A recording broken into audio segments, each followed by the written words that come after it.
Sasagot ako ngayon kasi medyo sobra na. Hindi medyo, sobra na. I feel like yung pananahimik ko, hindi naman sila tumahimik o napagod. So maybe siguro pag nagsalita na ako with the truth, baka naman, di ba? Kailangan na rin na malaman ng tao yung totoong naganap, especially because the night we are talking about, it involves the president. Laman kayo ng balita ngayon at social media, dumating ang Pangulong Duterte sa Yes. burol ng iyong ama Yes. at nais niya kayong pagbatiin, pagkabayin ng iyong ate na si Gretchen Barreto. Yes. Tumanggi ka. Ba't ka tumanggi? First of all, I would like to say I'm very grateful to the president, for taking time out to grieve with the family. And I believe that it was his best intentions na pagbatiin lahat. Unfortunately, bago po ang dating ng presidente, nagpatawag po si Mr. Atong Ang. Si Atong Ang used to be the boyfriend of our niece, Nicole, the daughter of our brother JJ. 5 years, almost 5 years. Ito sa pagkakaalam ko, personal knowledge to. Okay, naghiwalay sila allegedly or alam namin na inagaw ni Gretchen kay Nicole si Atong Ang. Okay pa yon. Tumawag po, nagkausap si Nicole at yung anak po ni Atong Ang. So she said kung pwede umalis na muna sila Nicole at yung mga kapatid niya dahil parating si Gretchen at si Atong. Bigla na lang siyang lumuha. Si Nicole. Nicole.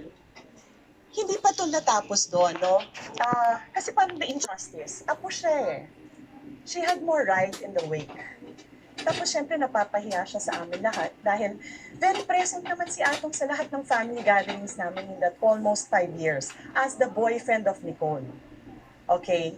So alam namin, so parang napapahiya rin naman si Nicole na papasok sila magkasama. Parang sampal na sa pagmumukha niya yon. It was not the place to do that. And then, tumawag yung kapatid ni Atong Ang sa mother ni Nicole na si Maricina. Pinapasabi ni Atong, umalis na muna sila ng mga bata dahil magkakaroon ng gulo. So, merong ganon. Everything was orchestrated, Karen. ano nangyari muna? So, ang nangyari, dumating ang Pangulo, he had his moments with my mom and prayer for my father. And then, on cue ni Claudine, dumarating si Gretchen and Atong. But Atong stayed in the end, and Gretchen was there, apologizing to my mother, crying, and all of that. We were on the side. They were claiming na mainit na ang ulo ko. Hindi lang po ako, yung pamilya ko po, dahil na-offend kami really about Atong sending our nieces and nephews out of the wake of our father. Yun. That's the tension. But yung sinasabi ni Gretchen that I'm not for reconciliation, Karen, nakaratay ang ama ko for 16 days in the hospital. 14 days sa ICU, 2 days in the regular room. Okay? Night shift si Claudine. Gabi-gabi doon natutulog si Claudine. May pang-taping siyang, pang-shooting siyang kama doon. Natutulog siya sa ICU. Claudine, ano nangyari sa'yo? Bakit hindi mo na-convince si Gretchen na bumisita sa daddy natin nung nabubuhay pa? I am all for reconciliation, Karen. I'm just not for the fanfare. Okay, ano nangyari? If you're for reconciliation, nandun na yung, kumbaga, the moment was there, no less than President Yes. Duterte said, Yes. makipagbati ka na sa ate mo, ba't Yes, ka but tumanggi? I have to make it clear, napaka-humble and gentle ng presidente, It wasn't in an arrogant way. He was holding both my elbows, napakalambing, looking straight So into my bakit? eyes. Why did it? Because I could see her face. I could see the insincerity in Gretchen. I know her the most. At paano nagsimula ang gulo? Okay. Hindi. Presidente. So I was saying, Mr. President, sabi ko, my exact words, I respect you, Mr. President. I was holding on to him. He was holding on to me. I respect you. I love you. I voted for you, sir. Pasensya na po. Hindi po kita mapagbibigyan. Claudine, nandito. Gretchen, nandyan. Claudine, si Atong nasa likod. Claudine says, you're unbelievable. So tumingin ako, bunsong kapatid. Diyan nag-start yung bastusan actually. So hindi ko alam what to take up, what to make out of that. Okay. And then, And then she followed with the, how dare you? You want the attention. Then I said, Mr. President, ito na po yung totoong, tignan niyo po to. Ito po yung totoong pagkatao nila. Nagbabait-baitan lang po sila sa harapan niyo. I hope you understand. pero nangyari lahat to sa harap ng Okay, Pangulo. but you know, I'll tell you something. The President blended. Hindi siya yung parang, he wasn't acting like he was superior to all of us. Okay? Anong nangyari What nun? happened? Paano nagkagulo? Okay, I want to talk about this only because Gretchen made a statement in the news that I had a nervous breakdown. I did not have a nervous breakdown. Give or take 60 people were in the venue. I did not have a nervous breakdown. Nagsimula ang gulo, muna yung bastusan dahil kay Claudine. Ang gulo dahil si Atong pumakmang aapotin ako. Kasi nasabi ko sa presidente, hindi ko po magagawa lahat po ng anak ko, sinira niyo yung buhay. Pangalan ko, sinira mga anak ko, mga kapatid ko, yung boyfriend po ng pamangkin namin, inagaw niya. Pero, this is, I had to say that. Andito nga, bakit ba siya nandito? Nagalit. So, aakma si Atong na. That's when the PSG cordon, because the president was holding me. So, pag safe si presidente, safe ako. Nagsalita si Atong Ang. Yes. And he denies na nagkaroon siya ng relasyon kay Nicole. And Gretchen and Tony Boy are my partners sa negosyo. Yeah. So are you saying he's lying? Yes. Nagsisinungaling siya? Yes. Naging boyfriend po siya ni Nicole. Huwag naman niyang babuyin yung bata. Nakuha na nga niya ng bata si Nicole noon eh. Kasi can you imagine how old is Nicole? 25. They had a 5-year relationship. Well, she was not even, I think, 18. Nababoy na nga eh, di ba? Nasira na nga yung reputasyon ng bata. Tapos i-deny mo naging sekretary. Tinibi mo pa. No, okay. Eh, That I amazing. have personal knowledge of. Okay. Yes. Now, in your IG post, ang sinabi mo is natatakot ka for the safety of your children, and I'm quoting this, ang sinabi mo ay, my children's life will be Yes. put in danger, Yes. referring to my sister's powerful boyfriend, and I don't mean Tony Boy, and this is a direct quote from your Instagram. Sino ang pinaparatangan mo na powerful boyfriend ng kapatid mo? Si Atong. Do you have proof? I have not been in good terms with Gretchen for almost 5 years this December. I have never seen them together as boyfriend and girlfriend. I just take it from its common knowledge. Alam ng maraming tao, nakikita sila kung saan-saan, magkahawak and all. But I know for a fact that it's them because we were with our niece every step of the way that she had to suffer the pain. Kasi hindi na enough yung inagaw eh. Araw-araw mental torture ni Gretchen yung pamangkin namin si Nicole. I will go back to the president, okay? I'm so sorry. I just want to make it clear that we ended very well with the president. Nung nagkaroon, wait, and also when nung umakma si Atong to attack me, that's when na-cordon off kami ng president, okay? And then, nakita ko sa kanan ko, Nicole, Kerry, Gretchen. We have to tell this story. Kerry, Gretchen, malakas si Nicole eh. Nilipat siya, nilayo sa akin because according to sila Nicole and the mga tao doon, she was also gonna follow to make me hablot. Okay? Yun lang yun. Yun lang kaguluhan nila doon. But, of course, the PSG was saying, Mr. President, kailangan na siguro natin umalis kasi talagang mainit na. And he said, hindi. Mag-uusap pa kami ni Marjorie. I have to tell this story, okay, na maayos kaming nag-end. He safely took me away to a couch, to the farthest couch, habang si Gretchen ang nag-nervous breakdown. She ran after Nicole, pulled Nicole's hair, kicked Nicole, she beat up my niece. So I wasn't the one with the nervous breakdown.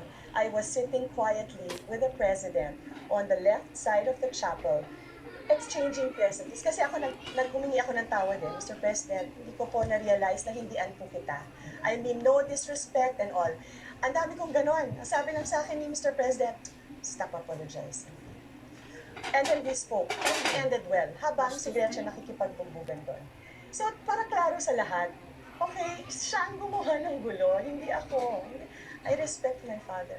Moving forward is Gretchen answered in an IG post after your post naming former Caloocan City Mayor Echeverry. In effect, no, in two succeeding, there was a second post but saying that he was your powerful boyfriend too. Now, let's set the record straight when it comes to this. Yes. May relasyon ka ba o nagkaroon ka ba ng relasyon kay dating Caloocan Mayor Recon Echeverry? Recom Echeverry is the father of my youngest daughter. That's all I have to say. Yeah. Now, pag pinanunood ka ngayon, sasabihin ng viewers, Yes. bakit naman ganon? Yes. Pamilyadong tao Yes, yun. Bakit yun yes, naman ang yes. papatulan ni Marjorie? Yes, yes, yes. Alam mo, hindi ako perfect, Karen. I'm very strong in many ways, pero sa pag-ibig talaga mahina ako. Ako ay talagang, I'm sorry. I'm not very proud of it. That is the reason why I was not announcing it to the public. Not so that I wasn't claiming to be perfect, pero ayoko nang makasakit ng ibang tao pa. Maraming masasaktan kung magiging ganapal ako Hindi ba? That's the reason why I kept it. Okay. I'm sorry, I'm not perfect. Mali po talaga ang I fell in love with a married man, pero ito na po yun Now, Ito na yun I have to ask you this because Gretchen also posted Yes. and insinuated that your sister Claudine, Yes. sinabi niya na magsasampa siya ng Yes. molestation Yes. case laban Yes. kay Echeverry. That's Yes. the assumption in that whole Yes, context. you know, No? Ano ba nangyari doon? Yes, Karen, it was this is not new to me. Kasi si Gretchen, tuwing gusto niyang mang-torture sa pamilya, she sends people texts, yung mga pamilya ko, mga sister-in-law ko, she sends texts. Noong March pa lang, nagta-threaten na siya niyan, na yung molested Claudine, si Recom na daw, pati mga anak ko na molest siya na. But Karen, that's Gretchen's favorite word. She said my father molested her when she was young. Then now she's saying that even my children who are perfectly okay in their lives, in good, sasabihin niya na molest siya. That's their favorite word. Ano nila yan? Hugot nila. I don't know what fantasy that is. Sometime before March, Claudine asked financial help from Recom.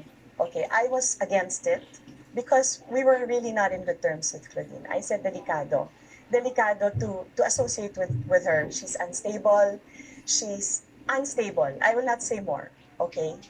But he said, pag hindi naman natin tinulungan, baka sa iba humingi ng tulong at mapahamak. So, with a heavy heart, I let him. So, tinulungan niya si Claudine. To our surprise, we never thought it was a setup. And it was intended to hurt me, harm me, and destroy his person when all along, all he really wanted to do was to help her.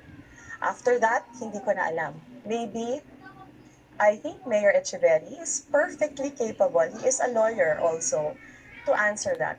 Yes. Gretchen said that kaya inatake sa puso ang Oh, ama. I am sorry thank for you, this thank you. question. Dahil kasalanan mo. Bakit ko kasalanan? Hindi mo in-invite ang nanay ninyo sa birthday. Okay, So, I'll make this quick. I don't want to run out of time. yeah. It goes to show that Gretchen does not care about the family at all. My father died of acute respiratory failure. He did not have a heart attack. The day that I gave him a birthday lunch in his house, that was the day we rushed him to the hospital because of violent chills. Chills. Hindi po heart attack, Gretchen. Dapat alam rin ni Claudine to, but obviously, hindi. So, violent chills, yun pala may sepsis na yung father ko, severe pneumonia, high fever, and all of that. So, he did not die of an attack. Si Gretchen, stop diverting. My mom is always invited. Why wouldn't she be invited? She is my mother and she is the wife of my father and we are in good terms. If I did not want my mother in the birthday celebration of my father, I wouldn't have done it in my house. Now, My dad claimed to us that my mom was ill that day. That's why she was not able to join us, which is not unusual. There are birthdays that she really doesn't go because she's ill. My mom's 82 years old. Now, when we talk about her painting me as a bad daughter, I will put my foot down. I am a good daughter. I am present every Sunday, every family event. I throw their parties, I serve them, I visit my family. Okay? Speaking of not inviting your mother to your house, Gretchen, for more than 25 years, has never invited my parents to her house. Any of her mansions and rest houses, not even to their garage. okay. Okay, so don't paint me as the bad daughter. Don't paint me as the bad daughter, Gretchen. Pasensya ka na, kailangan ko to tanungin. Essentially questioning your character as a mother na di Yes. umano nilalaki mo Yes, yes. ang iyong mga anak sa mga business Okay, tycoon. so, Karen, I would like to address this to everybody. My children are not for sale. I don't even have very much wealthy friends to sell my children to. My children work very, very hard. My youngest daughter is a good student in college in Ateneo. Matitilong po mga anak ko. I understand where this is coming from. Maybe they think the mother's a mistress. And maybe they think she's a mistress for money. But that's not the truth, Karen. I'm not a mistress for money. Okay, so kaya libre-libre sila. Babuhin yung mga anak ko, oh, if the mom is like this, then all the daughters are like this. But no, I'm making this announcement. My children are not for sale. Hindi ka na ba napapagod, No. Marjorie? I mean, is forgiveness a possibility, reconciliation? Karen, I have to make this clear. What Gretchen is doing to me is not only me.